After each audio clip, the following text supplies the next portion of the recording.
Samantha mendekati keranjang kecil yang ada di depan pintu rumahnya dan suara tangisan bayi semakin nyaring terdengar olehnya. Dengan cepat Samantha melihat isi di dalam keranjang, matanya melotot tidak percaya melihat makhluk mungil yang terbungkus kain lampin yang terdapat di dalam keranjang. Bayi itu terus menangis sehingga membuat hatinya tidak tega. Samantha mulai melihat sekelilingnya, siapa tahu orang tua bayi masih berada di sana.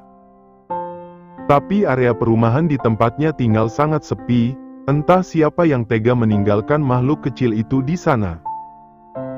Karena udara yang begitu dingin, Samantha segera mengangkat keranjang bayi dan membawanya masuk ke dalam rumahnya. Samantha menyalakan lampu rumahnya saat sudah berada di dalam dan meletakkan keranjang bayi itu di atas meja. Karena suasana gelap di luar tadi, dia hanya melihat sekilas bayi itu, tapi setelah membawanya masuk ke dalam rumahnya dan menyalakan lampu, Samantha dapat melihat dengan jelas bayi mungil yang sedang menangis di dalam keranjang. Bayi itu tampak masih merah seperti baru saja dilahirkan beberapa hari yang lalu. Dengan hati-hati, Samantha mengangkat bayi laki-laki yang terus menangis dan untuk menghentikan tangisannya. Dia merasa canggung karena belum pernah menggendong bayi. Tapi insting seorang wanita langsung bangkit saat melihat makhluk kecil yang tampak tampan. Di dalam keranjang tampak sebotol susu dan perlengkapan bayi, ada juga selembar surat dan amplop yang terselip di antara barang-barang bayi mungil yang ditinggalkan entah siapa. Samantha menggoyang-goyangkan bayi itu agar tidak menangis lagi, tapi bayi itu masih menangis dan menggesek wajah kecilnya di dada Samantha, sepertinya bayi itu sangat lapar.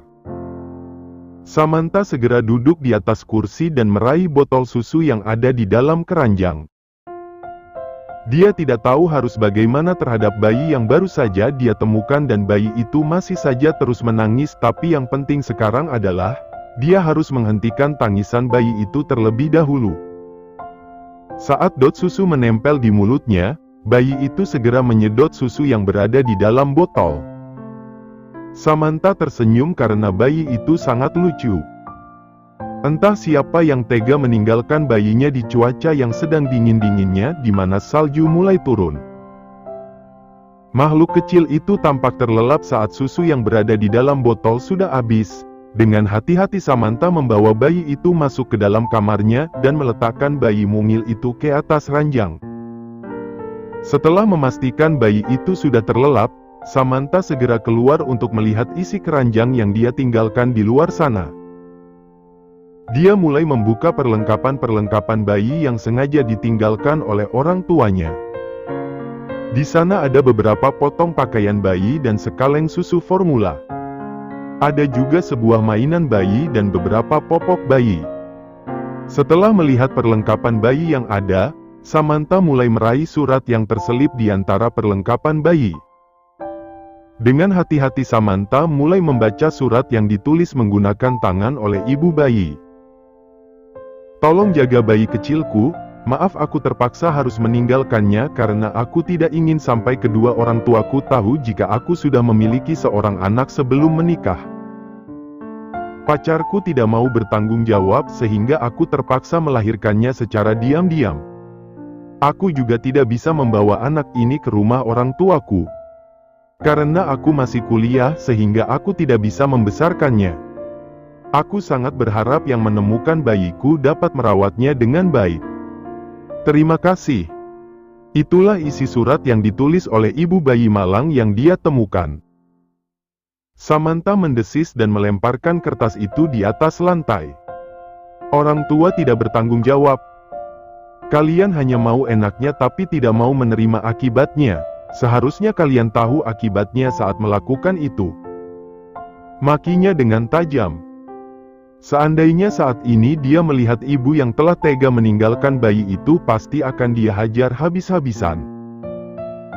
Jika saja dia pulang lebih cepat, mungkin dia akan bertemu dengan ibu bayi itu dan akan dia hajar habis-habisan apapun alasan ibu si bayi. Dia tidak akan tinggal diam jika dia bertemu dengan ibu, tapi sekarang apa yang harus dia lakukan? Samantha menarik nafasnya dengan berat karena dia benar-benar tidak tahu apa yang harus dia lakukan. Dia tidak punya pengalaman dalam mengurus bayi, tapi melihat bayi itu membuat hatinya benar-benar tidak tega dan dia juga tidak mungkin meninggalkan bayi yang tidak berdosa di panti asuhan begitu saja. Setelah membaca surat dari ibu bayi, Samantha segera meraih sebuah amplop tebal yang ada di keranjang bayi. Dia segera membuka amplop yang ternyata isinya uang yang berjumlah $50.000. Matanya terbelalak kaget dan dia mulai mengambil kesimpulan jika wanita yang membuang bayi mungil itu bukanlah orang miskin. Sialan, anak orang kaya sinting. Makinya kesal. Samantha melemparkan uang itu ke atas meja dan mengerutu kesal. Dia benar-benar kesal pada wanita yang telah tega membuang bayinya. Jika memang begitu banyak uang, kenapa tidak membayar pengasuh saja untuk membesarkan bayinya? Ucapnya penuh emosi. Samantha benci dengan kehidupan orang kaya yang seenaknya. Jika ingin melakukan eskes bebas, bukankah harus menjaga diri? Apa mereka tidak iba melihat bayi mungil yang tidak bersalah dan meninggalkannya begitu saja? Samantha segera bangkit berdiri, padahal dia sangat lelah dan ingin segera beristirahat, tapi dia tidak menduga ada yang membuang bayi di depan rumahnya. Samantha masuk kembali ke dalam kamarnya dan melihat makhluk kecil yang tertidur dengan pulas di atas ranjangnya. Wanita itu tersenyum dan segera menuju kamar mandi. Badannya sangat lengket dan dia benar-benar sudah tidak tahan untuk membersihkan dirinya. 20 menit kemudian Samantha keluar dari kamar mandi sambil mengusap-usap rambutnya yang basah. Dia segera berjalan ke arah ranjang dan duduk di atasnya. Samantha memiringkan tubuhnya dan melihat bayi laki-laki yang sedang tertidur pulas. Bayi yang tampan, bisiknya sedangkan jarinya mengusap pipi lembut bayi itu dengan pelan. Harus aku kasih nama apa ya? Samantha mulai memikirkan sebuah nama untuk bayi itu dan tidak berapa lama dia sudah mendapatkan sebuah nama yang menurutnya sangat cocok untuk bayi tampan itu. Edward, mulai sekarang namamu adalah Edward Jackson, katanya sambil mengelus pipi bayi itu kembali dengan lembut. Saat merasakan tangannya bayi kecil itu mengeliat kecil, hal itu membuat Samantha tersenyum bahagia. Jika kedua orang tuamu tidak mau mengurusmu, maka mulai sekarang aku yang akan mengurusmu, Edward. Walaupun saat ini dia juga sedang berjuang untuk membuktikan pada ayahnya jika dia bisa hidup di luar tanpa bantuan ayahnya, tapi dia tidak akan tega meninggalkan bayi kecil tidak berdosa begitu saja. Dia akan berjuang membesarkan bayi itu walaupun tanpa ada ikatan darah dan dia tidak akan membiarkan siapapun menyakitinya nanti. Tengah malam Samantha terbangun mendengar tangisan bayi kecil yang sedang berada di sampingnya. Edward kecil terus menangis sehingga membuat Samantha panik karena dia tidak tahu harus berbuat apa. Wanita itu segera mengangkat Edward dan menggendongnya untuk menenangkan tangisannya, tapi walau begitu, Edward masih saja menangis. Samantha mulai panik, dia segera berlari keluar sambil menggendong Edward dan mengambil kaleng susu yang masih berada di keranjang bayi. Dengan mata yang masih mengantuk, Samantha berusaha membaca petunjuk yang terdapat di kaleng susu dan setelah mengerti, Samantha segera kembali ke dalam kamarnya dan meletakkan Edward yang masih menangis di atas ranjang. Dengan cepat Samantha meraih botol susu dan menuju ke dalam dapur, tidak lupa dia juga membawa kaleng susu yang tadi diambilnya. Setelah mencuci botol susu sisa pakai tadi, Samantha segera membuat susu yang baru. Setelah jadi, Samantha segera kembali ke dalam kamarnya dan memberikan susu kepada Edward kecil. Bayi kecil itu langsung terdiam saat dot susu menempel di mulutnya. Samantha merasa lega dan mulai menguap dengan panjang. Dilihatnya jam di dinding baru menunjukkan pukul 1 malam. Wanita itu membaringkan dirinya di samping Edward, sedangkan tangannya masih tetap memegang botol susu dan memperhatikan wajah Edward. Samantha sangat mengantuk dan tanpa sadar dia tertidur sehingga botol yang dipegangnya terlepas dan terjatuh. Edward kecil kembali menangis karena dot susu terlepas dari mulut mungilnya. Samantha begitu kaget dan segera menempelkan botol susu itu ke mulut Edward kecil lagi. Sambil menguap menahan kantuk dan mencoba menepuk-nepuk bayi kecil itu agar cepat tidur.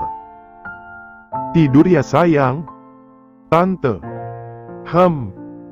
Mommy akan menjagamu," katanya di sela-sela kantuknya.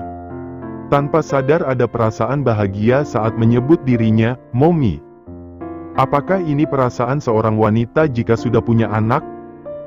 Walaupun Edward bukan darah dagingnya, tapi di dalam hatinya sudah tumbuh kasih sayang.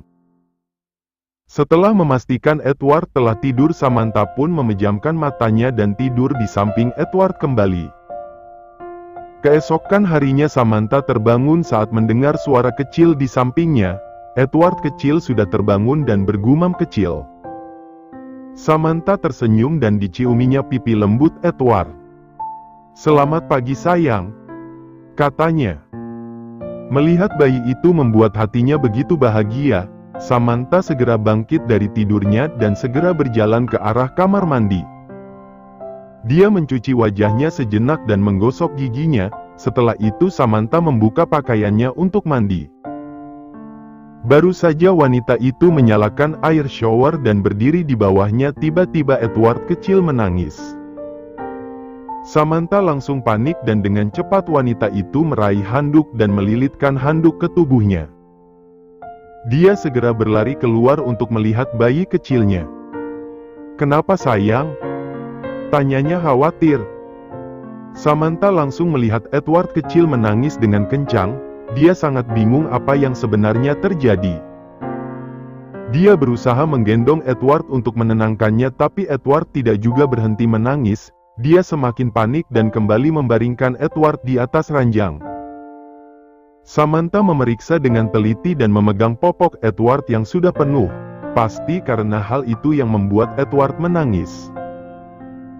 Dengan hati-hati Samantha melihat popok yang dipakai oleh Edward dan benar saja, isinya sudah penuh dengan kotoran Edward. Samantha segera bangkit berdiri dan berjalan keluar meninggalkan Edward yang masih menangis. Dia mengambil sebuah popok yang berada di keranjang bayi dan segera kembali lagi ke dalam kamarnya. Samantha mengambil tisu basah yang berada di dalam tasnya dan segera menghampiri Edward.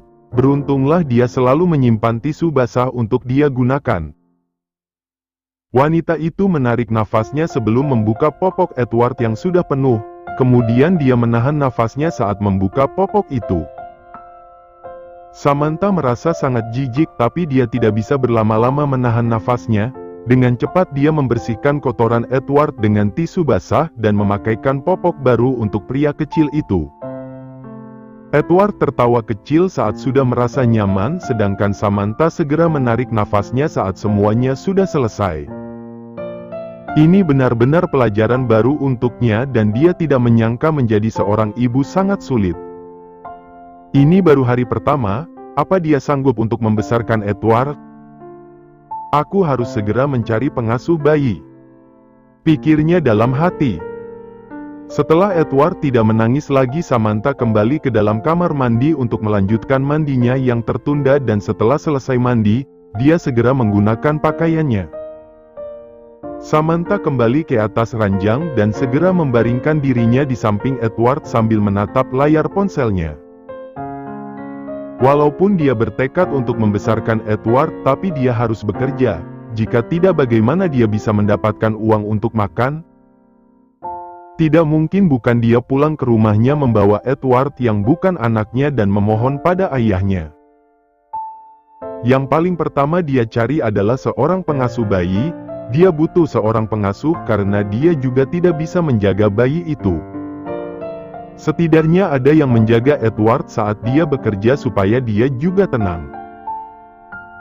Samantha memilih-milih berapa orang yang ada di layar ponselnya dan setelah menentukan seorang wanita yang tidak terlalu tua dengan bayaran yang lebih rendah dibandingkan dengan pengasuh lain, Samantha segera menghubungi wanita itu. Wanita itu sangat setuju dengan tawaran Samantha. Dia cukup bekerja menjaga Edward saat Samantha pergi bekerja.